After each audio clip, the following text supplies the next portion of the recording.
ఈ ఏడాది వర్షాలు సమృద్ధిగా పడతాయని భవిష్యవాణి రంగంలో తెలిపారు స్వర్ణలత. పాడి పంటలు బాగా పండుతాయని తెలిపారు. భక్తులను చల్లగా కాపాడుకుంటామన్నారు. అమ్మవారి భవిష్యవాణి వినిపించారు. మాతాంగి పచ్చి కుండపై నిలబడి భవిష్యవాణి చెప్పారు. భక్తుల పూజల పట్ల సంతోషం వ్యక్తం చేశారు.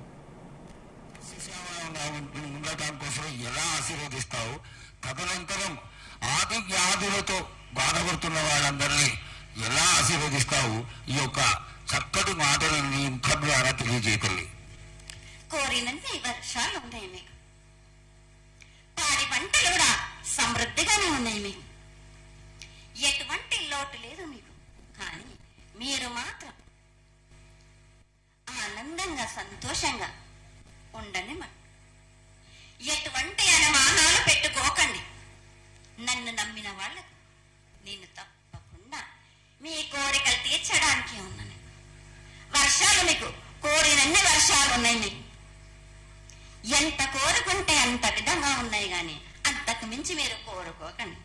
ఈ సంవత్సరం 16 రోజులు కూడా అత్యంత ఆనందంగా ఇసుక వేస్తే అంతటి జనంతో జాతర జరిపించుకుంటున్నాం. ఏ అవాంతరమైనటువంటి సంఘటనలు జరగకుండా చల్లగా కాపాడుతున్నాం. ఈ సంవత్సరం నీకు జరిగినటువంటి పూజలు అత్యద్భుతంగానే జరిగినాయని ఆశిస్తాం. నీ యొక్క ఆశీర్వాదాన్ని తెలియజేయండి. ఏటేటి కంటే ఈ ఏడున సంతోషంగా ఆనందంగా అందుకున్నాను. నా బాల బచ్చలనందరినీ నా కొల్లారికి సంతోషంగా ఆనందంగా రప్పించుకున్నాను.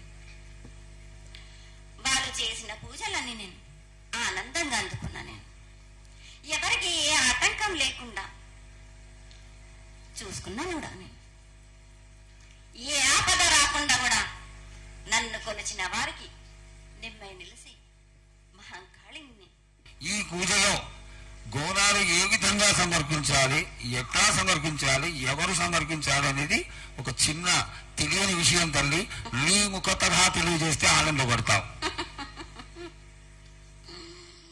బోనాలు ఏ బోనమైనా పర్వాలేదు. మామూలు బోనమైనా, మట్టి బోనమైనా, స్వర్ణ బోనమైనా గాని ఎవరు ఎత్తుకొచ్చినా ప్రకృతికరమైనటువంటి గాలులు ఏ విధంగా పడతాయి,